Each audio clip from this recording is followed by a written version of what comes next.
Bonjour à tous et bienvenue pour cette nouvelle vidéo. Je suis très contente de vous retrouver enfin pour les tutos Halloween. C'est ma fête préférée comme vous le savez et je vous ai réservé encore une fois 3 tutos sur ce thème, donc j'espère vraiment qu'ils vous plairont. Aujourd'hui on va réaliser ensemble un bracelet bague sur le thème du corbeau, donc j'espère vraiment que ça vous plaira. Je vous laisse tout de suite avec la vidéo.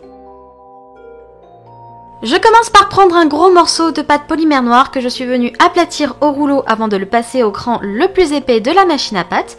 Et pour découper la forme de mon bracelet, j'ai utilisé un patron en forme de demi-lune. Donc si jamais vous voulez que je vous apprenne comment faire 2 ou 3 patrons, n'hésitez pas à me le dire, je vous ferai une vidéo là-dessus. Une fois que c'est coupé, je suis venue le mettre autour d'une canette de coca. Donc c'est les grandes canettes assez fines que l'on trouve généralement dans les restaurants parce que c'est la taille de mon poignet. Et avec mon outil en métal, je suis venue gratter la pâte pour faire des rainures, pour lui donner une texture que j'aime beaucoup faire en ce moment. Vous allez voir que dans les 3 prochains tutos, j'aurai toujours la même texture, c'est vraiment quelque chose que je kiffe. J'ai pris aussi une brosse en goupillon et je suis venue brosser la pâte pour accentuer encore plus ma texture. On n'oublie pas aussi les bords parce que c'est quand même relativement important.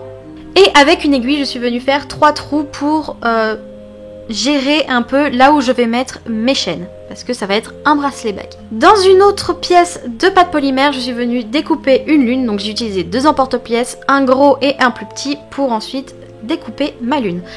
Je reprends toujours mes outils, donc métallique et brosse à goupillon, pour refaire la même texture, et je fais un autre trou avec mon aiguille pour y mettre les chaînes, et je précuis ma création pour ne pas qu'elle se déforme par la suite. J'ai ensuite pris un emporte-pièce de la taille de mon majeur, autour duquel je suis venue mettre un ruban de pâte pour former une petite bague. On coupe les excédents. Donc après là vous pouvez faire toutes les formes que vous voulez. Du moment que vous avez cet emporte-pièce, vous pouvez faire plein de bagues qui pourront aller à n'importe quel doigt. Une fois que c'est fait, on vient découper l'arrière de la bague pour pouvoir ensuite la mettre un petit peu où on veut, suivant la taille de vos doigts. Et je suis venue mettre un petit trou avec mon dotting tool pour ensuite y mettre un strass. Ensuite, dans de la Cernit Shiny couleur Cosmo, je suis venue faire plusieurs formes de plumes pour habiller mon bracelet. Donc j'ai commencé déjà à les dessiner à l'aide d'un cure-dent et ensuite je suis venue les découper avec mon scalpel. Et ensuite pour former la plume, c'est très simple, vous venez adoucir les bords avec votre doigt et ensuite avec le scalpel, on va faire plein de traits sur les côtés pour former la plume. N'hésitez pas aussi à étirer un petit peu la pâte sur les côtés histoire de vraiment donner un aspect réaliste. Et je n'hésite pas aussi à faire des petites pointes sur les côtés pour donner cet aspect de plume un petit peu abîmée, un petit peu en bataille.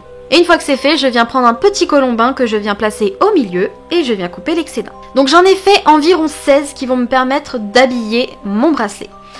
Je commence tout de suite par mettre une breloque que je vais placer au milieu et au moins j'aurai le témoin pour pouvoir mettre mes plumes un peu comme je veux. Donc ensuite je la retire et je viens habiller tout mon bracelet. Donc après, libre à vous de faire ce que vous voulez au niveau de la présentation de vos plumes. Le but c'est que ça soit un petit peu fouillis. Et ensuite avec mon dotting tool, je viens faire plusieurs trous à certains endroits pour ensuite y mettre des strass. Parce que j'aime bien mettre des strass quand même. Ensuite dans de la pâte noire, je suis venue faire plusieurs colombins qui ressemblent un peu à des racines. En fait, la pointe est plus fine que la base. Et je vais habiller encore comme ça tout mon bijou. Donc là encore une fois, la disposition importe peu. Le but est qu'il n'y ait pas trop d'endroits avec des trous, que ça soit assez harmonieux en fait. Donc n'hésitez pas à faire des petites boucles, des arabesques, plein de petites choses qui vont faire que les racines vont sembler voluptueuses. Vous pouvez aussi jouer avec le chevauchement des racines, en mettre certaines au-dessus, certaines en dessous, qu'elles s'entremêlent. Et vous les faites toujours revenir au même endroit, là où ça sera caché derrière la breloque. Une fois que c'est fait, on va venir sceller toutes les racines entre elles, lui donner une petite texture. Tout simplement, je suis venue gratter un petit peu avec mon dotting tool les racines. On vient ensuite placer la breloque pour pouvoir bien gérer les soudures. Donc par exemple, là vous avez pu voir que j'ai étiré un peu la pâte pour la cacher derrière le bec. Et avec un dotting tool un peu plus fin, je suis venue faire des petits traits sur les racines. On ajuste les petits détails et on va passer à la cuisson.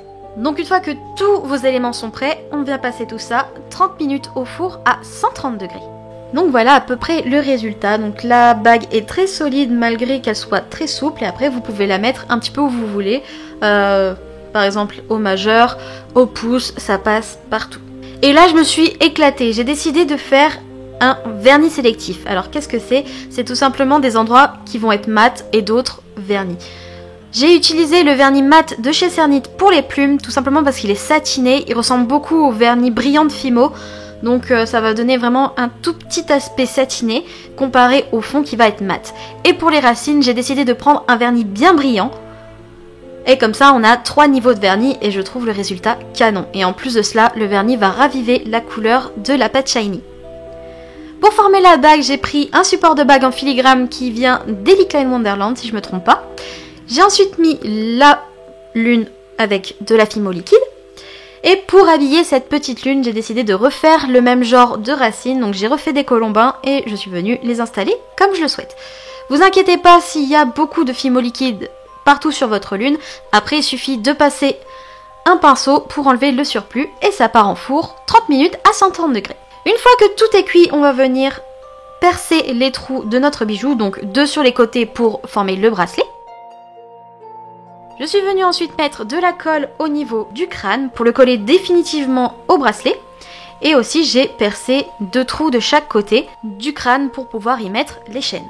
Et évidemment, on ajoute les strass qui sont de couleur pétrole, ça fait qu'il y aura plein de petites nuances de couleurs, bien que les strass sont noirs.